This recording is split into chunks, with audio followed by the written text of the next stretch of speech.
Is it any better? Hey, let's see. It looks a little better. It's really desynced. Is it? Yeah. Here, listen. Blah, blah, blah. Yeah. Here, listen. No, it's good. Oh, no, it looks good. It looks good. Hey, all right. Okay, anyway. How's it going, everybody? Hi, I'm James Chen. This is... Hi, I'm Ultra David, and this is the Tuesday show. And today, hopefully everything will go fine now. I don't know why sometimes... Look, we always have this set up exactly where it is. I haven't touched the laptop since yesterday, and it was fine yesterday. I don't understand why sometimes it's just good one day, and the next it's not. I don't get it. But anyway, let's move on to talking about things. Gremlins. It's probably Gremlins, yeah. Yeah. So, we have a few topics today because we haven't had a normal show in a little while. Yesterday, we did a whole EVO show. We talked about EVO 2013 and some of the important things that happened there, the matches, the players, the storylines, our own experiences. But a lot of things have happened in the 2 weeks between EVO and that show. Jeez, a lot of things have happened since this morning. Exactly right. Exactly right. So, people are still talking about... Look, I have an appointment to shave my beard on Thursday, okay? Leave me alone. It is really scratchy, though. It's the professional blade guy, like Barber of Seville kind of thing. Yeah, it's going to be so sick. Yeah. It would be really cool if it was like Bugs Bunny doing it to the music. I hope so. I hope so. Yeah. Anyway, pretty sick, so it would be really sick, actually. So let's talk about a few things today. We're going to be talking about the Video X Games, which happened. Yep. We're going to be talking about the anti-collusion rule, which came out this morning. That's what you were referring to. And we'll also talk a little bit about a game, Yatagarasu, and we'll talk about another game called Ultra Street Fighter 4. Opposite spectrums probably on the awareness chart, but let's see if we can fix that up a little bit. Yeah, exactly. So anyway, VXG. It had been announced for a long time. Seems like a year. Something like that. I mean, they had one last year, remember? They did have one, yeah, of course. Yeah, so it kept going after that. Definitely. And there were qualifiers for it, and it was this whole shindig, and then it finally happened. Yes. So some players were flown out there. Presumably other players flew out there of their own accord. I do know of some who did that. And they had a tournament, and I guess they had a whole gaming event. They had a cosplay pageant there. They had all sorts of stuff going on over there. Yeah. So. But there was a lot of criticism the whole time, and some of the criticism had to do with the people who were involved. Once Triforce Johnson got involved, there was a lot of negativity surrounding it from a lot of people. Yeah, a lot of the criticisms a lot of them were untrue, and a lot of them were misinterpreted. In fact, there was also a JPEG that was sent around that had like a list of things that are going on, like Rip couldn't play Tekken because he had law and martial law. And, that wasn't true? Yeah, I didn't even know. Okay. Majority of the items on that list were not true. That's good to hear. Like, for example, Ryan Hart and who was it? Was White Black was supposed to be able to go, and then I think only Ryan Hart made it, and it was at the last second, and their flight was canceled, and it wasn't because VXG couldn't afford it, but I think it was the Caribbean Airlines. The deal that they gave VXG, they reneged on it at the last second, so it wasn't their fault. Okay. So a lot of unfair press going towards them, but obviously there's been a lot of other complaints about it. For example, like just from the streaming perspective, massive downtime, That's true. Not a lot of matches going on at the same time. I do think the item where some dude entered MK 3 times was true. I heard that was true. I wasn't there, obviously, so that's the word. And people were talking about like not getting picked up in time, and like there were mosquitoes, and like no hot water. It wasn't hot water. Like people, I don't know what the deal was there, but Mr. Masters, I have no idea what you are talking about. Okay, I'll stop. I'm sorry. I never noticed that before. Yeah, neither did I. I never noticed that you did that. My bad. So yeah, there was a tournament, right? But it was also a gaming like tourist event. So yes. I talked a little bit about, or I should say, I did a little research on VXG. I wrote this paper recently that we haven't talked about, where I talked about the potential sportsification of video games. And I looked into some of the places that had done some kind of like video game related government work, and St. Martin, the island, is one of the places that has. So I talked a little bit with Rolando about it, just very briefly asked him in an email whether my characterization of it was right. He said it was, and he gave me a little bit more information, including this interesting teen magazine that like goes all through, like a local magazine that gave me a PDF of it, where it goes through all of like this, like their thoughts on VXU. It was fascinating, actually. And it was like they talked about, like, for example, there's a recession going on in lots of countries, but one country where there's no recession is the digital country. So they tried to get tourists from this digital country, which I think is not a bad idea, right? It's kind of interesting, and especially if you're a Caribbean island, well, there are a bunch of those, and they're all very beautiful, and they have lots of cool things to do. So how do you differentiate yourself? And one of the ways that they wanted to differentiate themselves was to have this gaming themed event, to be a tourist destination for video gamers. Right. Which I thought was a really interesting idea, but I had never heard it put like that, except for in other people's speculation. Which is very strange to me, because I think that that's a great idea, and I wish that they had marketed it a little bit more in that way, but it seemed like it was marketed more as a tournament, at least from the media that we saw, from the spots that they did, from the fact that there were tournament qualifiers for it, for example. That's what I expected, but no, I guess that they had these two goals going on: tournament and event. I mean, it's kind of interesting. I mean, so I know a lot of people, and they even mentioned this as well. I saw somewhere, I forgot where it was, but I think Rolando tweeted something like this. July is the off season for the Caribbean. Yeah. Right? So one of the main points was to get tourists out there. Sure. And I'm like super happy that they just got like the most beautiful weather out there. Yeah, there was that hilariously named tropical storm Dorian coming. Really? You didn't hear about that? No, it was Dorian, but it's like written so close to it was really fun. But I guess it didn't hit, which is good. Okay, it's good news. Yeah, but I mean, supposedly in July it's usually like over 100 degrees and stuff like that. So they hit like 80 some degree weather. It was beautiful. I saw these pictures. It looked awesome, fantastic. So yeah, definitely. Yeah. So I mean, I'm definitely glad for a lot of the guys who made it out there. But I mean, what I saw from the VXG event, they were trying to be a big tournament, and I don't think that's their card right now. I actually think that VXG could do something fantastic, and the way that I observed it is that VXG was not geared towards spectators or audience. It seemed very much a player-focused thing, and not only just a player-focused thing, but just for locals and top players, because the prize money really applies to them. And the people watching the stream don't get to run on the beach and have the parties at 6 p.m., right? Because they stopped all their streams at 6 p.m. so they could party, right? On West Coast, that literally means we're done watching this tournament at 3 p.m., which is very odd for a tournament that's taking place within, U.S. time zones and such like that.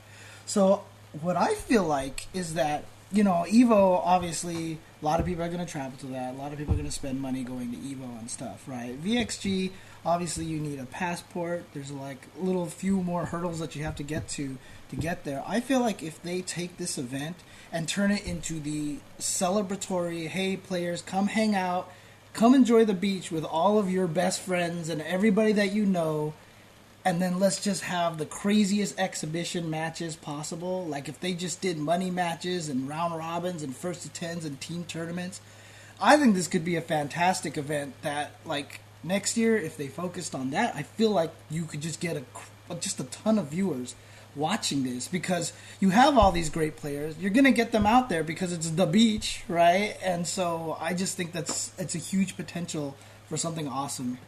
Well, as far as the actual tournament goes, so I guess that there were some weird things about the running of it.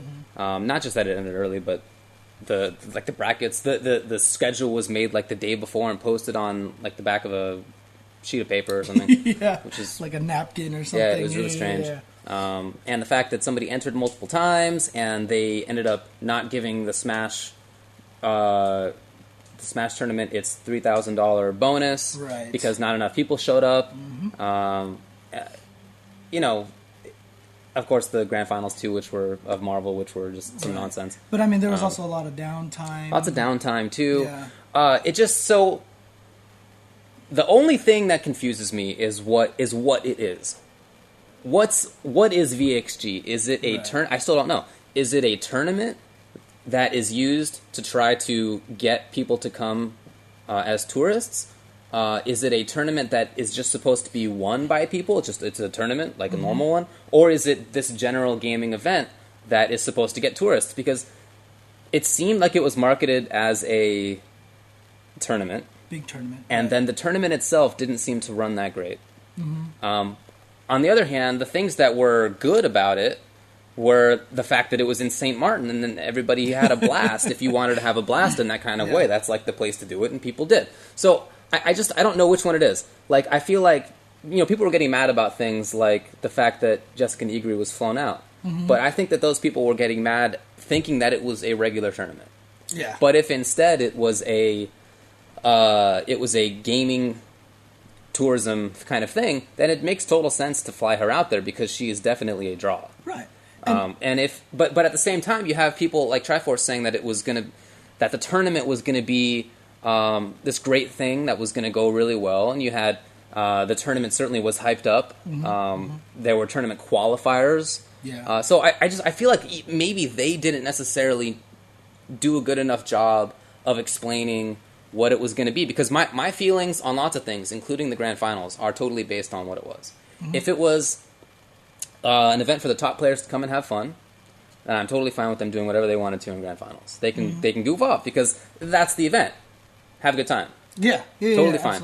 Absolutely. If the event was to draw in people to the island, tourists, then I mean, I wasn't there, so I can hardly say whether it was good or not. But I heard it was about 400 people who got there. Awesome. So I think that's great. But then the events in the grand finals are really questionable to me, because if you're flown out there as a top player with the knowledge that it's going to be about trying to attract tourists and giving people who go there a good time, then you're screwing off in the grand finals hurts VXG. Yeah. And that sucks. I agree. So it's just all these definitions, I think, are totally the thing on which my criticisms would revolve. Without knowing more, I guess it's hard to say. Yeah. I mean, that's the thing, right? The nice thing about this is, if you try to schedule it as a fun event for people to go to, right, then you will have certain people like Maximilian, for example. He heard about it. He's like, you know what, this is a great opportunity for him and his wife to go and have a great vacation and still have some cool games and stuff like that. There will be those select few people who will make it to St. Martin for VXG, especially if a lot of the players who come back just say how much fantastic time they had there. Right? So, but the thing is, I just don't think you're going to get the same kind of numbers and draw from something like a final round, something like a CEO, because there are those little extra hurdles. One, it's going to be pricier, right? And two, you do have to get the passport and stuff like that. And this is not, I'm not trying to say, like, don't go to it or anything. I think if you can go to it, absolutely go to it, because it looks like it was a blast. And I'm sure it would have been really fun. Frankly, if I went there, I would have been able to make top 32 in a Marvel tournament. That would have been awesome, dude.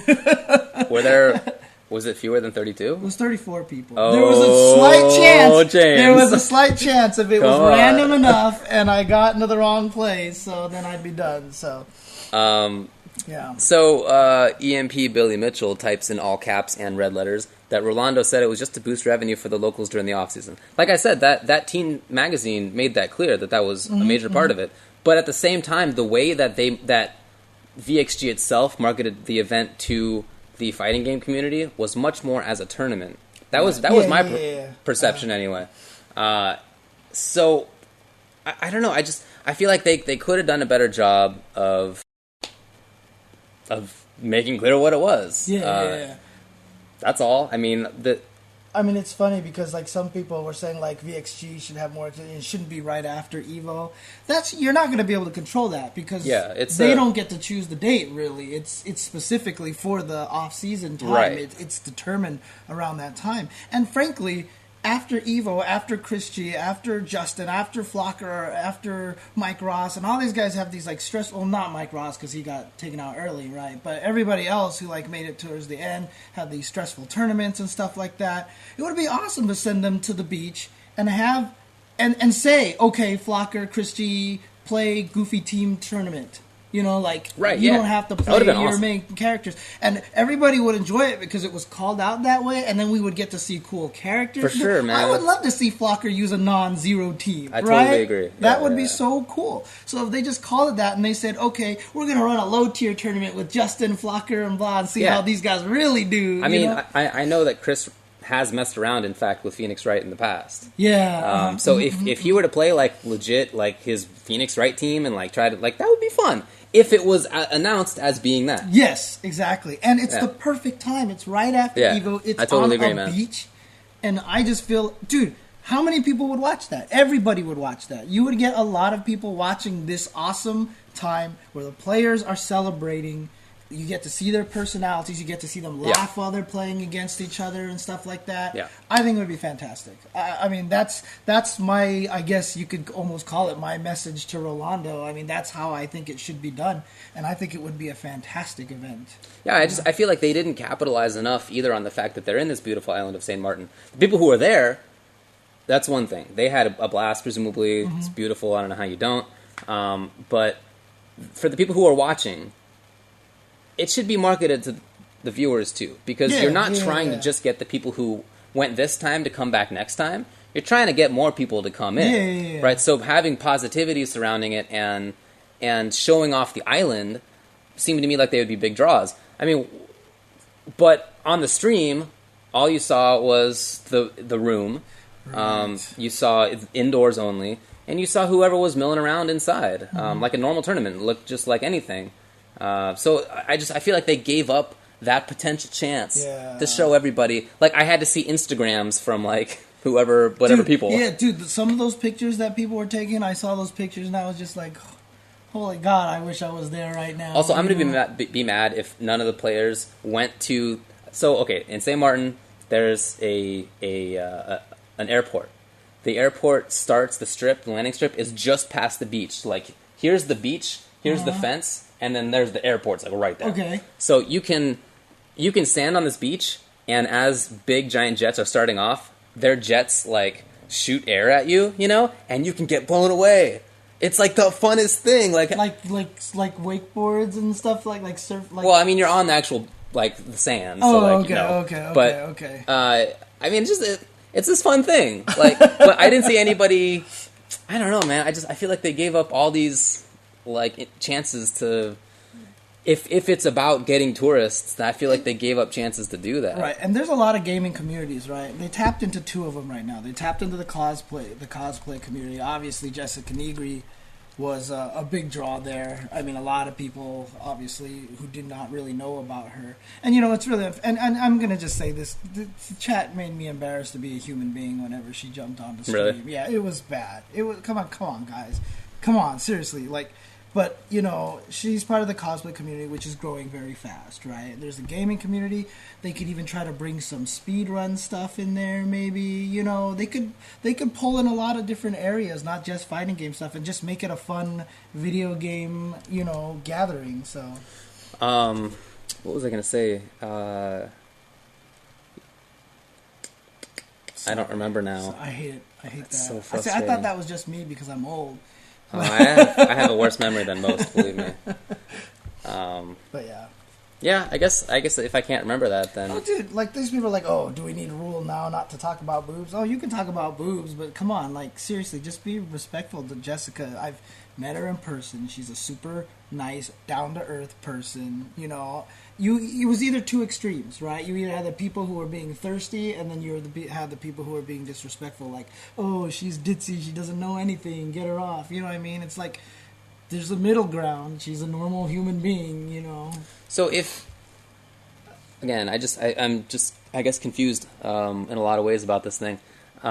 If you have the chance to market to outside video gamers to come to your event, I'm really glad that Rolando marketed to the fighting game community because you know, I mean, you and I do things for the FGC all the time too. I certainly understand why you would do that. I just feel like we're probably not like the best group of people to market to. I mean, speaking honestly, you know, maybe you try to forge relationships with the more esports side of competitive gaming, which tends to be much bigger and have way bigger pockets and a little bit more mobility.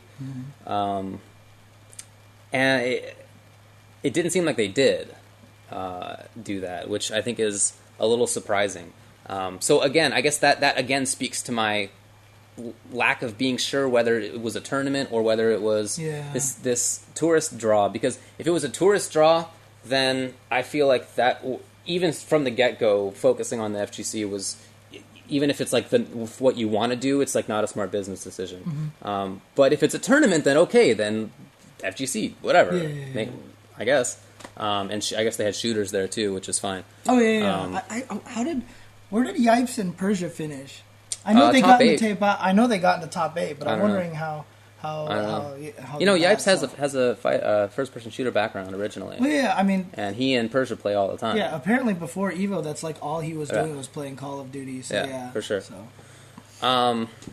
Yeah, I mean, I know that they had additional things planned, including this thing where they had like they were going to do like first to 10s in like a Casino Royale sort of thing. Oh, they had the MVC2 stuff. MVC2 stuff got canceled, unfortunately. It's so strange to me that anybody's saying that I have something to do with that. That's like baffling. Well, I mean, I'm like sitting here in Los Angeles. Like this weekend, I was like hanging out with family and friends. Yeah. So apparently, someone said that. I guess it's pretty hilarious.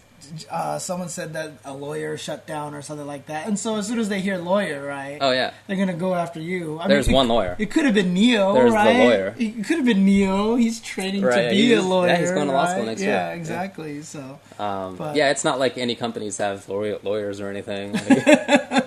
Man, David, did you hear about Nintendo? It tried to shut down Smash Brothers at Evo. Thanks a lot, David. Yeah, I know. It was your fault, man. You contacted Nintendo and were like, I would like to represent you guys, and I'm touching the table again. Holy crap. I'm doing it too. I'm going to keep my hands behind it. I don't know. I just thought that was really weird. Yeah. Yeah, I don't know what else to say about this other than I hope it does better next time. Hopefully some of the negativity around it will be a little bit more better addressed, I should say. And I want them to define themselves better. Sorry. What? I just saw the comment. Yeah, that's right. You're a self-proclaimed lawyer. Self-proclaimed lawyer, yeah, for sure. Shout outs to Slasher. Oh, man.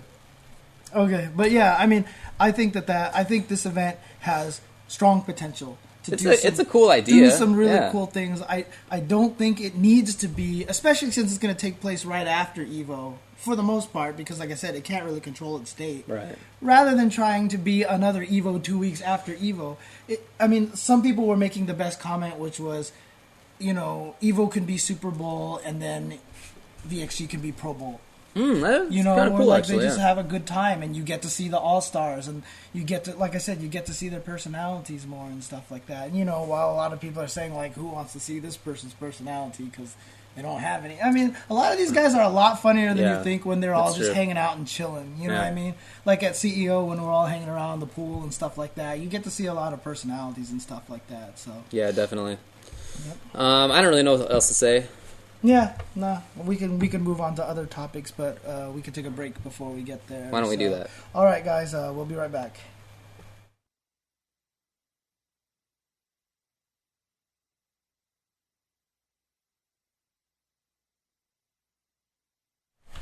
So just very, very briefly to continue on this last subject, /5150 on Twitter says from Chaos Gaming, right? Is that what it is? Yeah, I think so. Right. He says, I think the problem with flying cosplayers out was that there were players who weren't flown out, who were supposed to be flown out. So again, if this is a tournament, then that is a major problem. Right.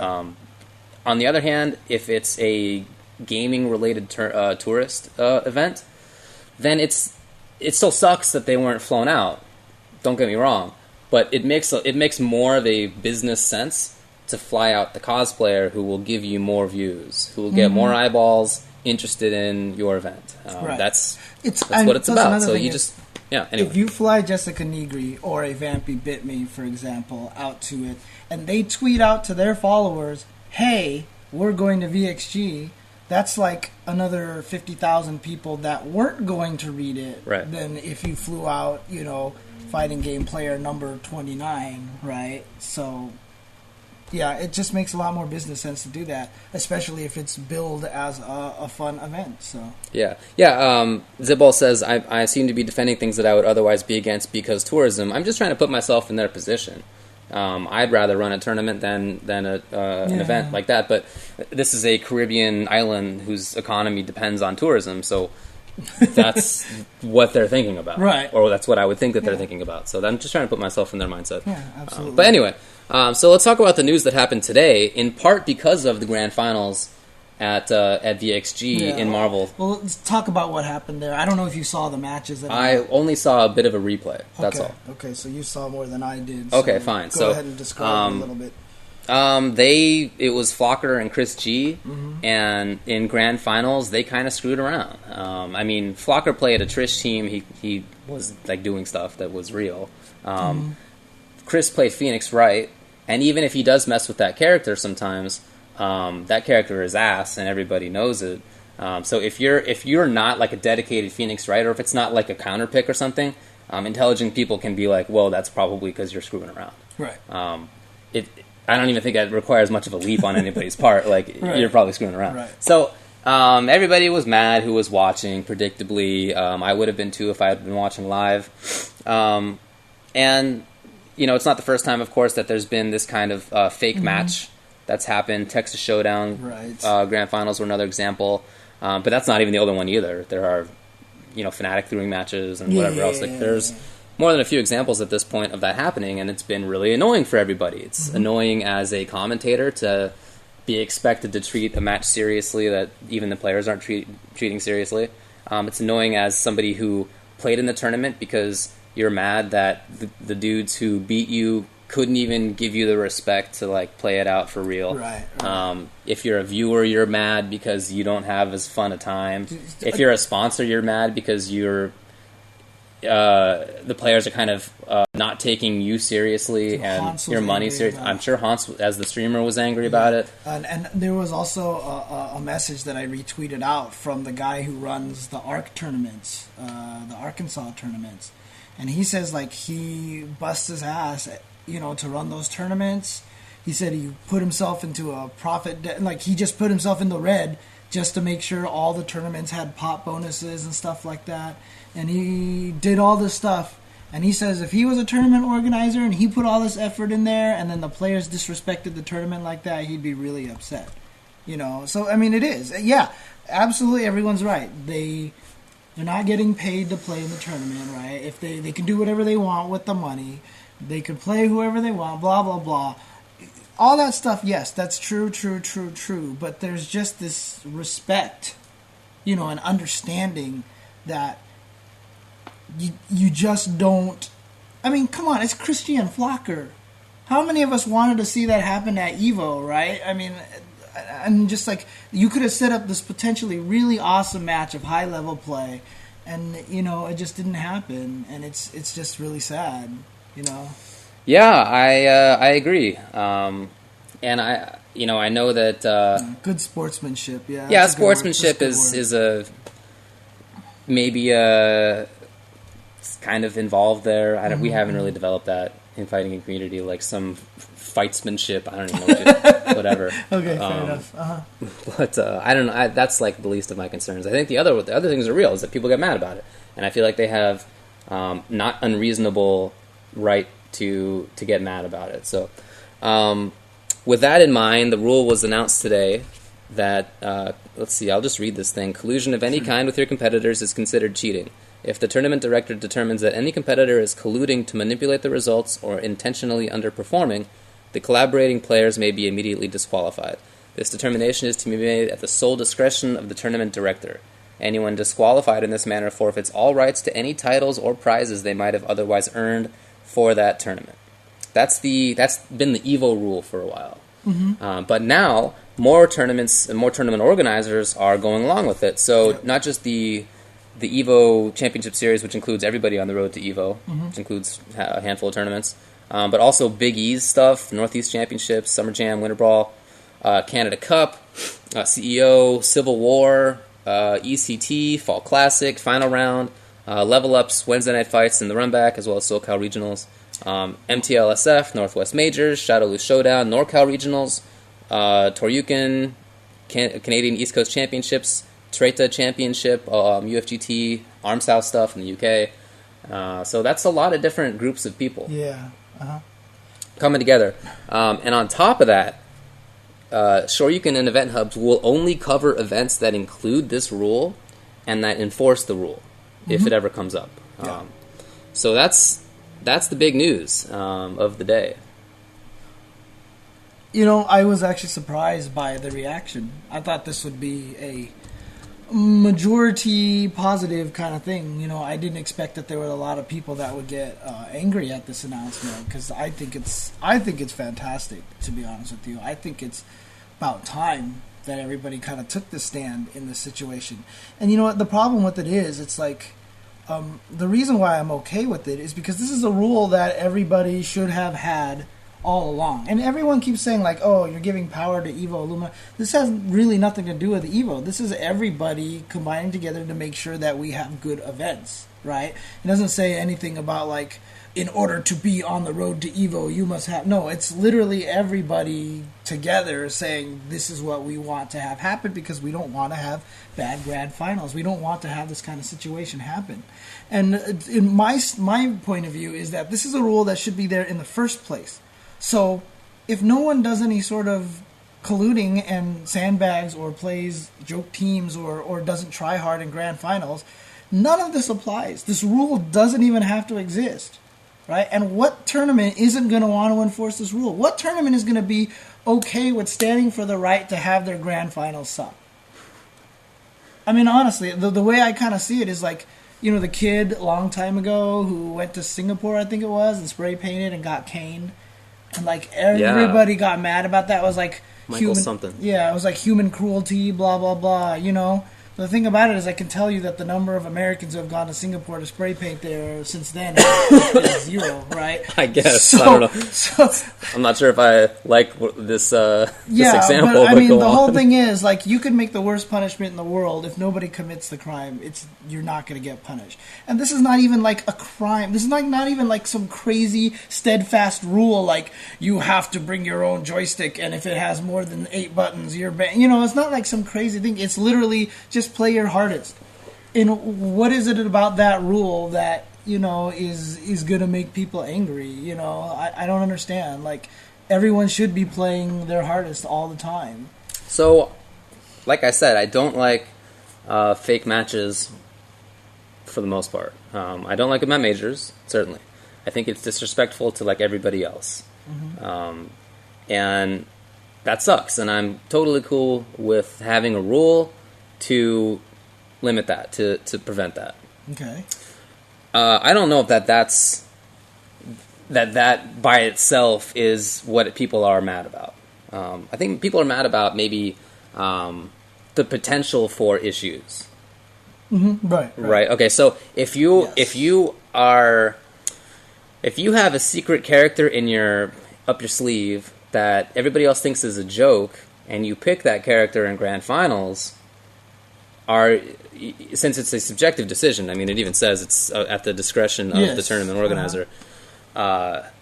Maybe the TO thinks that, like, if you pick Phoenix Wright against a Morgan team, which, by the way, some people think is an okay pick against a Morgan team. Right. But if the tournament organizer doesn't know that or whatever, then that could be an issue. I just don't see that coming up. Look, the people who are running tournaments are not like some outsiders who have never seen a fighting game before. All right, like they're former players or current players in some cases, and they have an idea of what is legit in the game. So I don't see that being a practical issue, but certainly the potential for problems are there, and I understand why people would be afraid of that. I don't like it that it applies to Wednesday night fights in the run back. I think that sucks. Oh yeah. I want it to only apply to majors. At a local, I don't have any problem with people screwing around. That's where you test stuff out. It's where you just want to have a good time hanging out, playing, however you define that. I don't think that there should be any kind of rule with respect to behavior when it comes to that. So that bugs me. And then it's the media blackout thing that is the worrisome part to me. Yeah, but see, that's the thing, is nothing's going to get blacked out if everyone just... I mean, yeah, I guess you're right. If everyone follows this suit, like, compete your hardest at a tournament. No, I agree. I mean, it's like... I hear you. It's just the potential for problems, and I don't like the idea of blacking things out in general. That just goes against, like, how I do things in general. Right. It's not... I like definitely have gone to protests that are about like limiting. You know. So I don't like that, and I feel like there's a greater potential for abuse there than there is with the tournament rule itself, because I feel like that is like the start where it's like, okay, well we can ban things from being covered. That precedent is now set. Right. Maybe they want to ban coverage for some other reason now that they've already been okay with having done it in the first place. Right. I mean, that potential is there, like even if it's not likely. Like Christian Kane, ETR, actually sent me a really interesting message. He's like, okay, so just, hear me out this. What happens if a TO just bans someone on fake collusion because he wants to get rid of him out of the tournament? Right? Like he's friends with somebody else or something, and he wants his friend to win, so he bans him. The whole thing about that is the other good thing about this, the way that this is working, is that everybody's watching this, right? There's a lot of people here, and so I keep referring to the court of public opinion. You know what I mean? You're going to have a situation where a TO is going to pull this kind of thing, and yeah, it's going to suck for that one guy, that one tournament, but everybody else is going to see this. Everyone else is going to be able to call him out on this, and you're not going to be able to get enough people to defend him. And then at that point, you've gotten yourself a scumbag TO. No one's going to go to his events, and he's discredited. And you know what? We're better off for that because we got rid of a scumbag TO, right? Who would pull such a thing? So, Who TOs the TOs? That was a Hanzo Gonzo tweet. Yeah, it was. Yeah. But, it's just, that's what I mean, is that in a lot of ways, it's harder for people to get away with these kind of things these days. You know what I mean? You're going to have all these people watching on stream. There are a lot of people on here. They're not stupid. It's, what is that quote? I can't describe art, but I know it when I see it, or something like that. That was for obscenity, and the Supreme Court justice came up with that little excellent piece. Yeah, and so collusion, same way, right? I mean, we can recognize collusion. There's enough smart people watching this that we can figure out what is truly collusion and what is... And to be fair, if the validity of the collusion is in complete... Like, if it's debatable, then I think it's off the table at that point. You know what I mean? But okay. You have to have... I hope that's true. You have to have a real debate on it, right? You can't just have a bunch of people going, no, he's my friend, he wasn't colluding. You know what I mean? Yeah. I mean, it's stupid because to the extent that there is this collusion issue that affects these top players, it's like kind of their own fault. And not everybody's involved in it. I don't want to paint that broad a brush. But in some cases, some of the same people who are complaining about the rule now were the people who caused the rule to be instated. So, I don't know. I feel like that is really dumb. Because I feel like they're not learning important lessons about why sponsors sponsor things and all that stuff. So yeah, a lot of people who are complaining about these kind of things, like, if they're going to complain about these kind of rules, to be honest with you, and like players should be able to do what they want or whatever, then they can't complain about prize money. They can't complain about pot sizes. They can't complain about growth. Right. Because if you have a sponsor, I mean, One Frame Link, who sponsors ECT, who have given a lot of money to Sweet Johnny Cage and to L.I. Joe for sponsorships, they put a lot of the pot bonuses in there. They said that when they saw VXG, they were not happy with that. And they wouldn't want to sponsor an event like that. If they were sponsoring an event like that, they would be mad. And so, if someone like Chris G wants to make a living out of this fighting game stuff, ironically, he's hurting himself way more than he could possibly imagine by doing something like this. Yeah, right? So, yeah, you definitely said that better than I did. Yeah. That is for sure. Yeah, but I totally agree. So now that's the rule. I mean, not all media is involved in the blackout. It's just SRK and Event Hub. Yeah. So, like, I Play Winner or, like, Polygon or whatever else can do whatever else they want to. Yeah, I mean, the reason, presumably, that they have that blackout rule is to be... that's, like, the method of enforcement, I think, for TOs who don't abide by the rule. And it's also a method for sponsors to not be mad about these moments. Like, if a tournament whose grand finals have collusion is not covered, then it doesn't really cause problems in the same way for a sponsor. And a sponsor's not going to, in the first place, sponsor an event that they won't get any dollars for because it's not being covered. Right. So I mean that's presumably their goal. I just don't like the idea. That's all. Yeah. But, I mean, it's like I said, if there's anybody running a tournament right now who says, players, I'm going to defend the players' right to have a crappy grand finals, where they play dumb characters and don't even try against each other, and they're legitimately trying to get people to watch their stream and to grow their event, you know, I mean, that's just the thing. It's like, I just don't think that exists, so I just don't even think it's an issue. It sucks that now if somebody picks some wonky team or some wonky character that we have to consider this. On the other hand, that's like where we are already. We're already there. Yeah. It's just whether there's going to be a rule to make anything effective about dealing with it. Yeah, but we're already there. We're already at this time where we'll be suspicious. Yeah, so. And I'm tired of a lot of people saying, like, well, thanks to this rule, now we can't pick B characters, we can't pick C teams or whatever. Like, that's not true at all. Like, you can pick whomever you want. It's like I said, it's not who you pick, it's what you do with those characters. You can tell when you're like, for example, the Flocker Chris G situation, right? They're both playing secondary teams. If Flocker played his main team and then Chris G played a secondary team, you might think maybe he has a counter pick idea, right? If Flocker picked a secondary character, like they're both trying to counter pick each other, if one of them loses, then the other one should switch to their main team or something like that. But the fact that they both stuck with their secondary teams showed that they weren't really playing serious. You know what I mean? Like I said, you can tell. You can figure it out. It's not rocket science on what is collusion.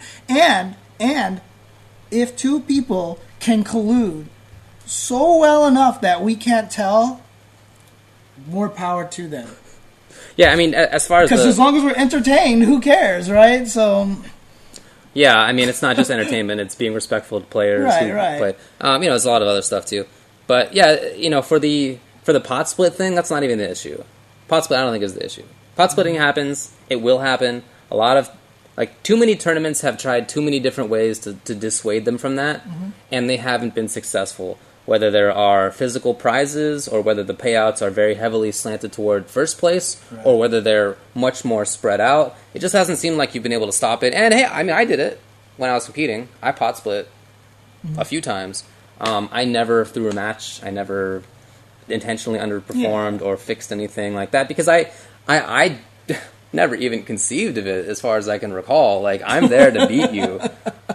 As far as the money goes, like, let's make this rational economic decision, which is really what pot splitting is. That's why you can't stop it. I mean, but the rest of it is crazy to me. Look, pot splitting happens in poker.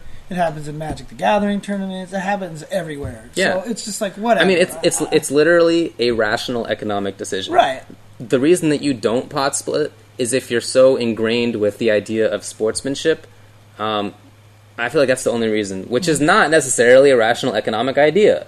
It's more like just a belief that you have about how you should act, rather than like thinking about things economically. But these dudes who play fighting games are too they're too like rational when it comes to certain things, at least, to do that. So to not do it, but frankly, a year from now, this or if you're super sure that you're going to win, I guess that's true. I honestly feel like a year from now, we're not even going to be talking about this because it's just not going to happen. Nobody's like.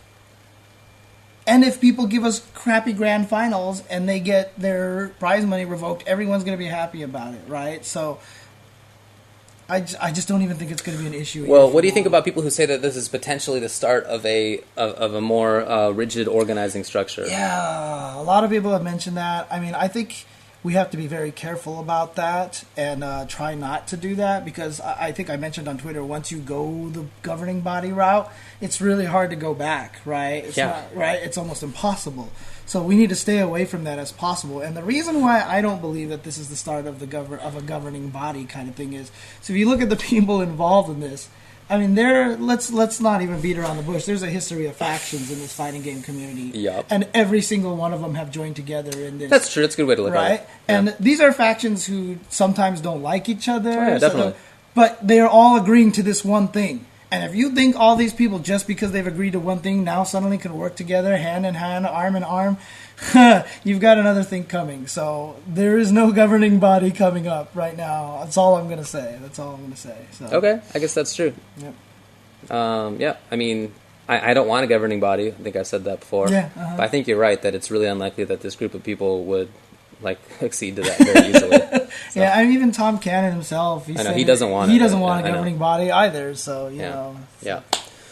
But you got to trust those people, or at least our description of them, to believe that. So. Yep. Anyway. Okay. So yeah, I mean, anything else you want to say on that?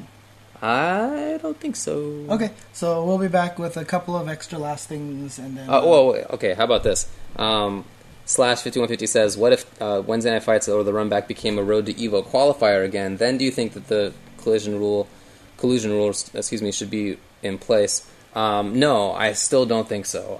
The idea of a weekly to me is to not be the same thing as a major, even if you get Evo points.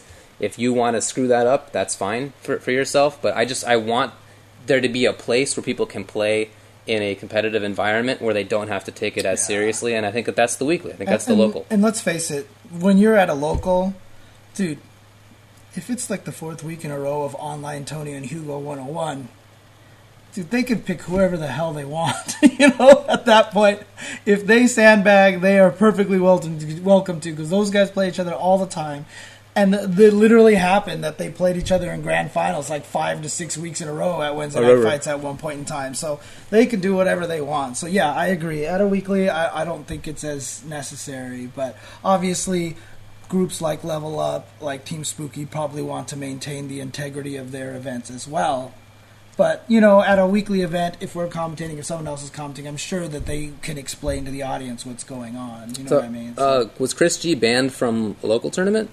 From New York locals? There was some crazy tournament that was just really? Not crazy tournament. I apologize to the tournament. But, there was a tournament. I saw a Facebook post where they were writing, screw this, Chris G, you're banned from our tournament. Oh, how about that? Yeah, so they did ban him from that. So, yeah. All right. That's all I know, really. I didn't know anything about it. I have no other information on that. Mash Fest. Yeah. Oh, okay, Mash Fest. Okay. Yeah, so. Well, I guess people who organize tournaments don't want people to screw around in them. If it's a local or a weekly, then I don't know if I agree with that, like I've been saying. But if it's anything else, then I totally do agree. Okay, anyway, cool. Let's take a break. We'll come back talking about video games after this. All right.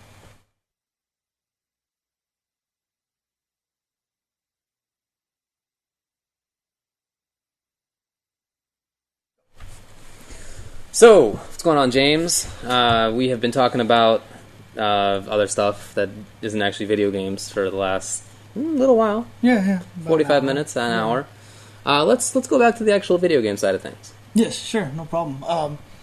One of the things that we really wanted to talk about was just recently they've announced, and now they've announced all three of them, the dynamic commentators for the game Yatagarasu that is already out. Indeed. And it has an arcade release and such like that. But what they're trying to do now is they have an Indiegogo campaign to get the game to the level that they want it to be at. And I guess we can paste the link for the campaign, the Indiegogo campaign. Certainly. It's about a little over halfway through, and they're more than 2/3 of the way there to the money.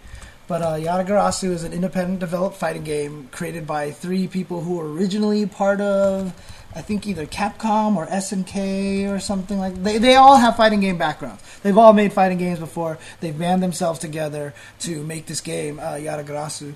And apologies if I'm mispronouncing it. Yeah, I don't really know how to pronounce it right. So. Yeah, but what they're trying to do now is add a bunch of characters to this, make it available on PCs, and then make a true localized version. Because right now it only really exists like on Japanese sites and stuff like that, right? So they want to. I mean, anybody can download it. Yeah, or buy it. Yeah, so you can buy it right now if you want, just to check it out and stuff. I mean, it's an interesting game. 4 buttons, 2 parry buttons. So it's actually, I don't know. I think it's a really neat idea because then parry has more commitment and stuff like that. You know. Okay. So I mean, I've been playing it. Nice. Okay. I bought it. I've been playing it. There's the grappler character. Yeah, Chada. That's what I'm talking about. You're picking the grappler? What? Yeah, I know. Exactly. Obviously, he has spinning pile driver and running bear grab and stuff. Oh, so. Nice.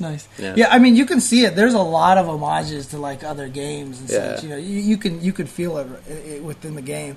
And the interesting thing about it is they have this concept of dynamic commentary. Although when I was watching the match videos, I'm confused. There's like the little heads that give advice, and then there's the dynamic commentary, right? And the little heads that give advice is like Tokido and Kokujin, but KSK. Yeah, and KSK is one of them. Oh, okay. Yeah. And but Kokujin is the only one that's doing the voice dynamic commentary, right? Or no. Okay, so here's how it works. You get to pick your character, and then your super, and then your commentator. Okay. So, in my opinion, Kokujin is like clearly the best. Okay.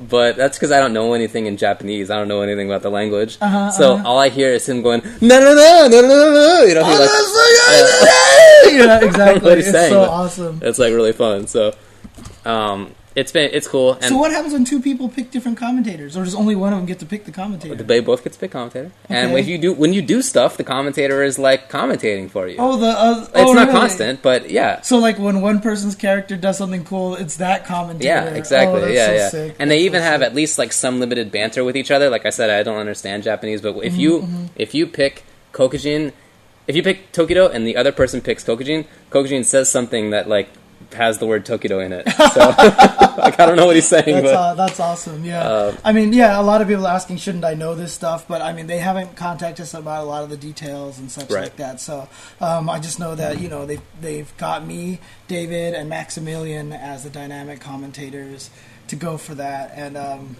pretty stoked, man. Depending on how it all works out, like I have like all these different ideas on how I want to do it. I mean, a lot of people are saying like, oh, how many puns are you going to put in? But I have to be honest, I don't want to do it. Really? Because the thing about it is, if you put puns in the 2, they're going to get old fast. I mean, the whole point of a pun is that you never want to hear it again.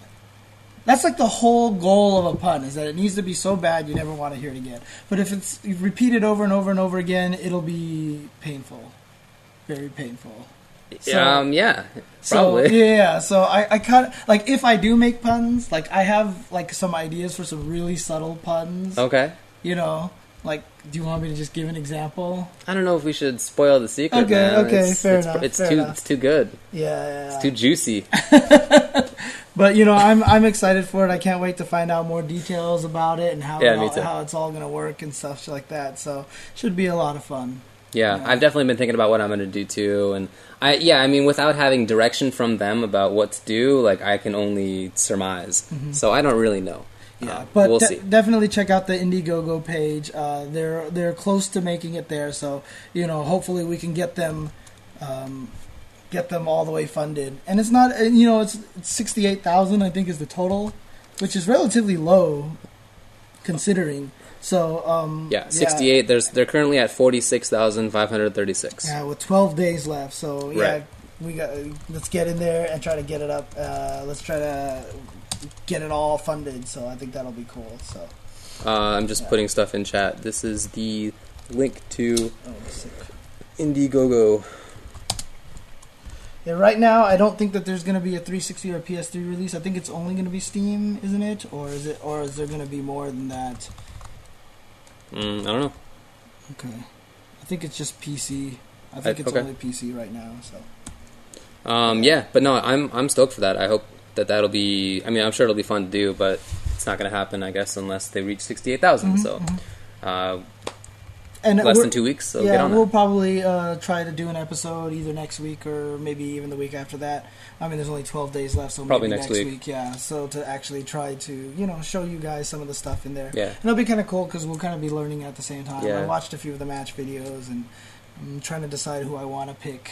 Really? Because you got the grappler, so this is what I did. I looked at the character select screen and I was like, "You don't look like a big guy. You don't look like a big guy. You don't look like you look like a big guy."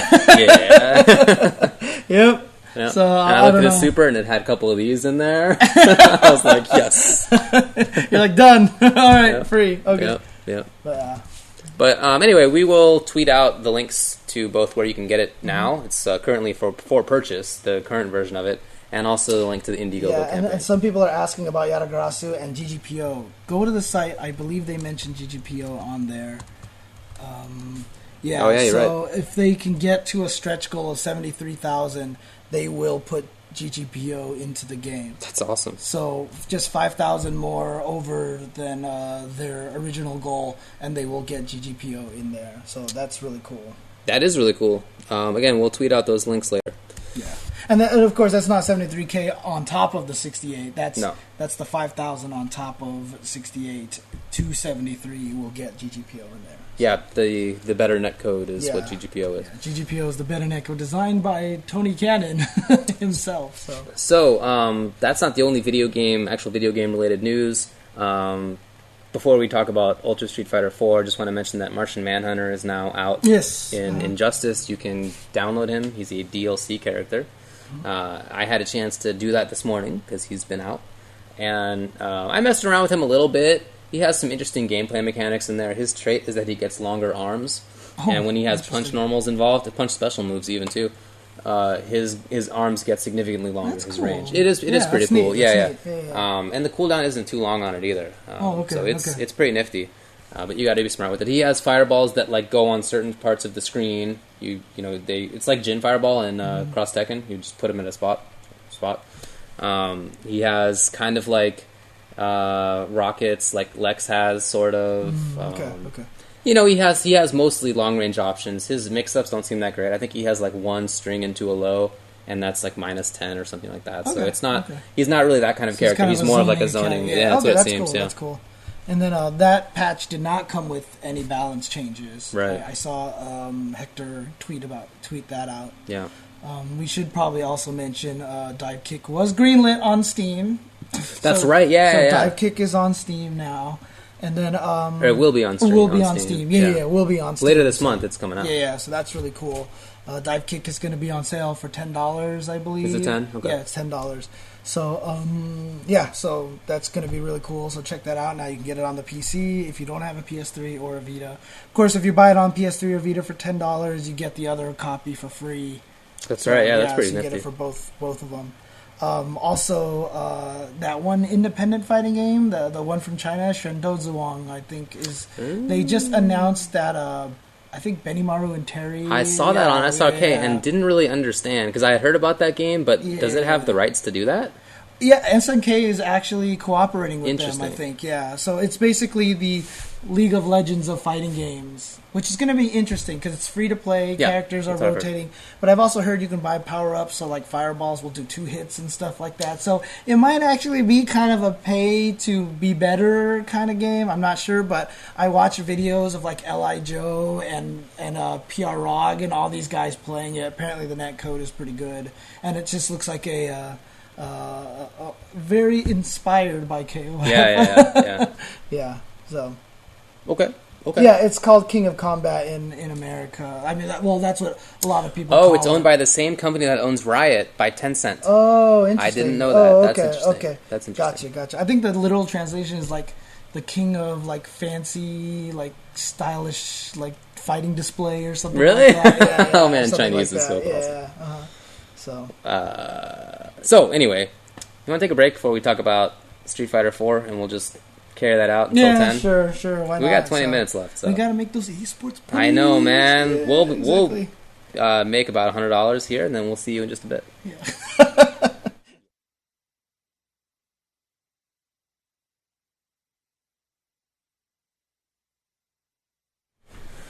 Just before we talk about Street Fighter 4, I want to mention that Skullgirls pre-orders start tomorrow, August 1st. I forgot that... Wait, tomorrow's August 1st, or is that 2 days from now. That's 2 days from now. It's 2 days from now. Well, for some people... good point. It is already tomorrow for a lot of people. Yeah. For most of the globe, in fact, it's tomorrow. Mm-hmm. But for us, it's not. So on August 1st is the important point. That's when you can pre-order Skullgirls. Nice. So Cool. It'll be 15 USDs. Yep. And that should... I mean, as... Obviously, thanks to their Indiegogo campaign, they'll be adding more characters. Squiggly is already coming together. I know Squiggly has looked really cool on some of the Salty Cupcake episodes, and Big Band is still coming, and Eliza's coming, and Beowulf. It's gonna be sick. Yeah. So it's good So okay, that's coming out, but we haven't yet talked about major news when it comes to fighting games. Ultra Street Fighter 4 was officially announced. As Ultra, as the name Ultra. Yes. Uh-huh. And some... You sent in a lawyer letter, and they had to all right, apparently we'll name it after you. Doing that all the time. We'll name it after you. Sending out all sorts of lawyer letters to everybody. Fine, Ultra Street Fighter 4, right? Yeah. David Edition. Yeah, that's right. Yeah. So, okay. So they're going to be doing balance changes and some unknown system mechanic change. We don't know what it is. Right. I briefly talked with Ono while you guys were commentating. Okay. Evo Top 8. And I asked him whether it's true about, there's a business rumor going around about 2 Ultras simultaneously. Yeah. I think we talked about that a little bit. Remember we were talking about how broken characters would be if exactly. it was true? Yeah. And I asked him about that, and he wouldn't confirm it or deny it, actually. He just said that there's going to be some game engine change that's going to be coming up. Okay. So I don't know what that is. I guess we'll see. So, I mean, obviously the main things about this change are balance tweaks and 5 new characters. Right. And along with these system changes, right. So, they've announced 4 of the new characters, which are all taken from Cross Tekken, including all the new stages are taken from Cross Tekken. Right. So, the new characters are Elena, Rolento, Hugo, and Poison. Which really makes me sad about Poison, because I still hate the way that she's designed. Really? Yeah, I hate the way she plays.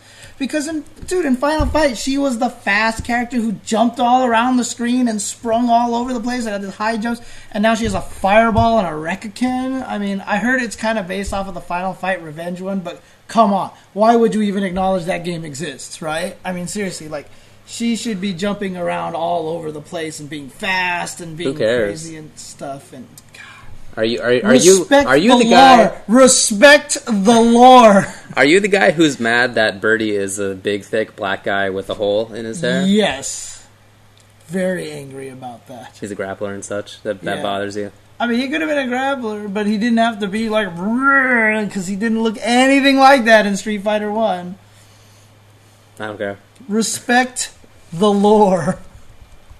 I don't care.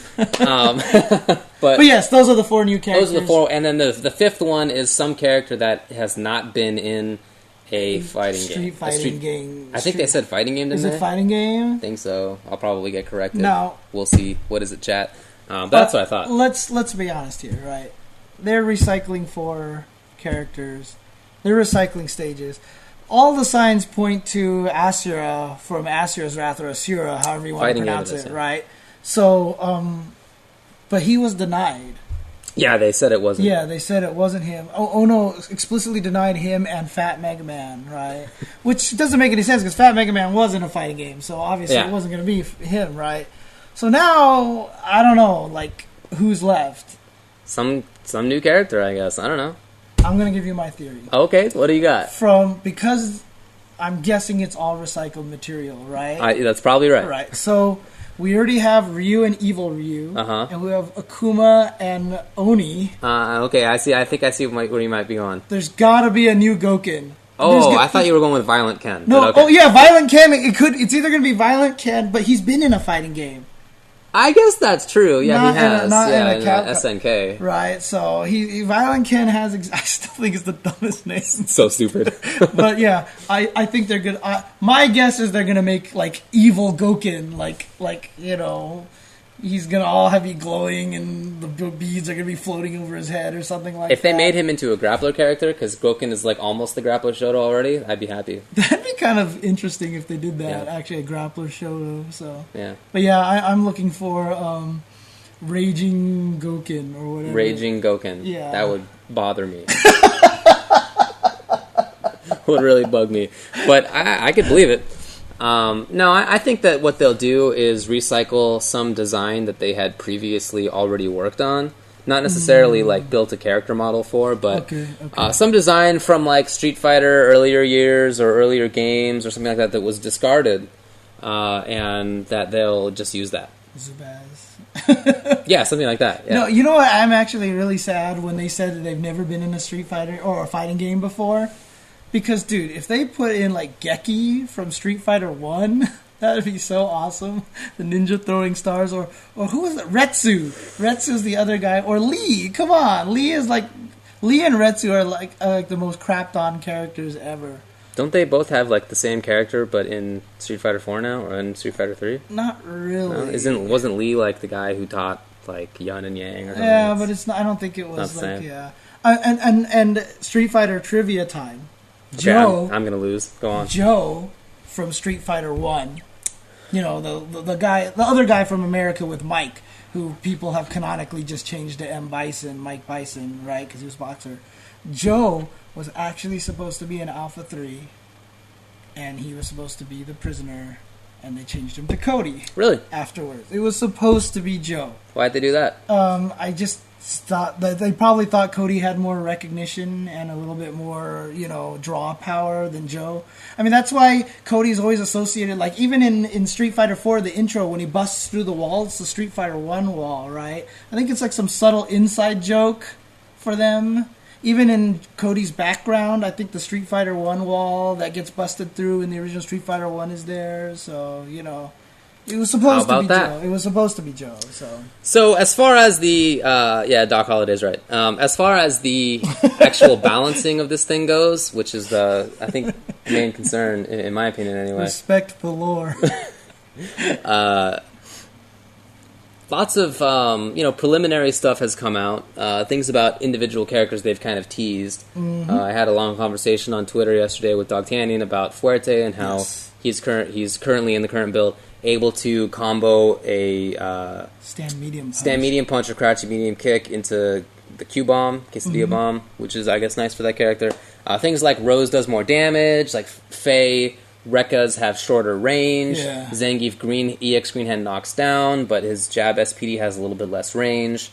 People are saying like Dalsum does more damage again. Like it's not just leaks are coming out, but they're also occasionally teasing things themselves. Combo Fiend and D'Artagnan, right? They're releasing a little bit too. So and we've talked about this yesterday on the Evo series where we basically mentioned that. Would you say 68% of the characters? I think it was 62 if I recall correctly. Made top 32, you said, yeah. Right? And this game is already really balanced. And so this is going to be a very tough act. I was heartened on Twitter talking with Dog Tannian because he said that Fuerte was his main squeeze character. Right. But he said that he didn't want to overbuff him. He'd rather underbuff because he wants to just overall make sure that the game is well balanced. So he doesn't want to take any big decisions. The only thing that I think looks big so far is that I feel like Faye's nerfs are a little maybe too much. If you've seen how his Rekkas move, they're significantly worse than they are now. I don't know that that's necessary. Video footage there is, from Evo, yeah. Okay, and there's video footage of like Hawk having completely weird buffs, like crouching medium kick is cancelable, but still can't combo into Spire. Oh, really? Yep, and also can't combo into Dragon Punch from anything but point blank range because his Dragon Punch doesn't hit. Right. And his Dragon Punch can FADC for whatever reason. Yeah. I just want Condor Spire to be quarter circle back plus kick, please. I just want him to have buffs that help him, not buffs where... I feel like those are buffs that you give him if you don't know what he needs. Yeah. And you say, well, other characters get bionic cancelable, crouching medium kick, and Dragon Punch FADC. So, that's I saw, for example, Cody regular Zonk Knuckle is FADCable, right. And I saw a bunch of, hardcore Cody players like, you know what? That doesn't really do anything for him. Like, it just doesn't do anything for him. Like, for me, like Fuerte, I know one of his biggest weaknesses is getting thrown on Wake Up. I would like Quesadilla Bomb to be throw invincible for, 10 frames. So he can wake up with Quesadilla Bomb. You'd have to be ready for it because you have to charge for it. So if you get knocked down and you're not thinking about it, you have the same weakness, right? and you can't mash it because it's a let go. I can see that. I actually think making Quesadilla Bomb throw invincible would be a really cool idea and stuff like that, you know.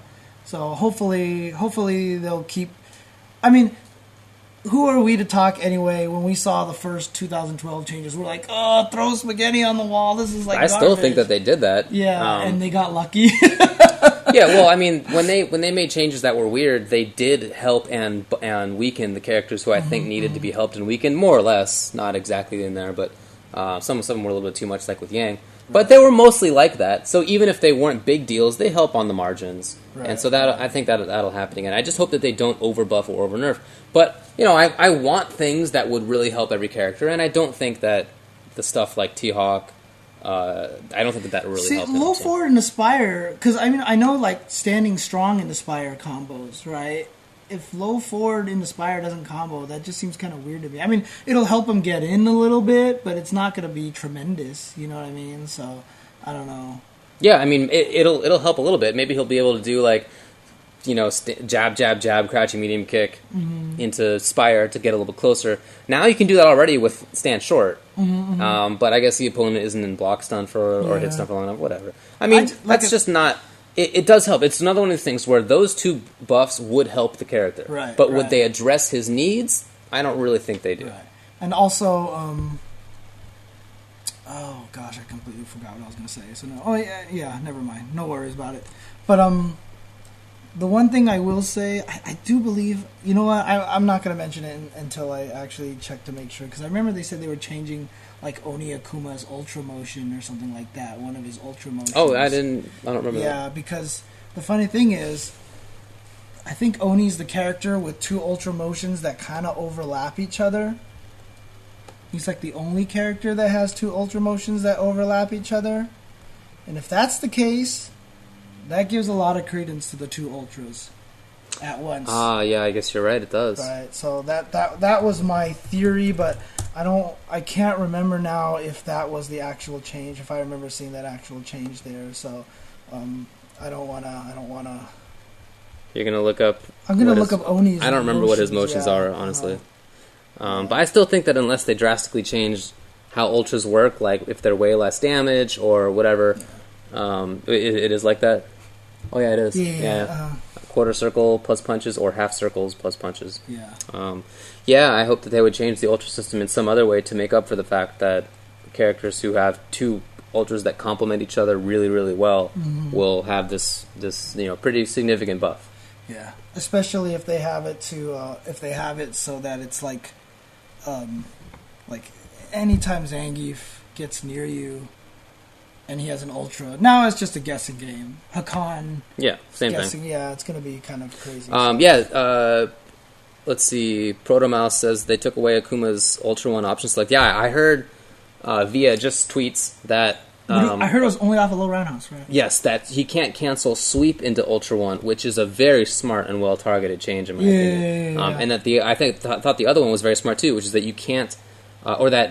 Fierce Dragon Punch only does one hit on block, so that you can't wait on a block to see whether you should FADC. I just heard you couldn't FADC the second and on. Right, just one. Oh, yeah, I guess you're okay. Yeah, I think that's what that it you was, can only so. FADC one hit. Okay, fine. So if that's the case, I feel like those are two pretty well-targeted nerfs against Akuma. Yeah, there's some weird ones. Like I saw a rumor about Ryu, low forward, won't cancel into the uppercut shortcut. Right. So it's easier to do walk up low forward fireball, which is weird because now that, like I said, they're going into that whole we're not programming systems, we're programming specifics into each character, and I hate those kind of changes. Right. But you know what? They've already long crossed that territory. For sure. Cammy Tiger Knee Cannon Strike. That's ridiculous. If they give her back that and don't take away all of her new links that she got. She's going to be the best character in the game, like, for free. So, yeah. I hear you. I have a funny feeling a bunch of nerfs are coming for her. I'm expecting cross-tech and stuff, like Divekick. She's going to jump in there and go, cannon, strike! And then block, land. Right. Yeah. I'm expecting some cross-tech and stuff with Cammy, so that's going to be very sad. Well, I guess we'll see. We're about running out of time here. Okay. It's only a minute left. Yeah, tune into the show That Sucks following this. This is at 10 p.m. with Hanzo Gonzo and Harrison SBA. It's on twitch.tv/iplaywinner. Mm-hmm. So please check it out. The episode from yesterday where we talk about Evo is already up online. I put it up on YouTube. You can check it out. It's already at youtube.com/UltraChenTV. Part 1 is officially out. I guess I haven't turned Part 2 on public mode yet, but I'll do that as soon as we sign off. Okay. So. Cool. All right, thanks a lot for watching. We'll catch you guys next week. Peace.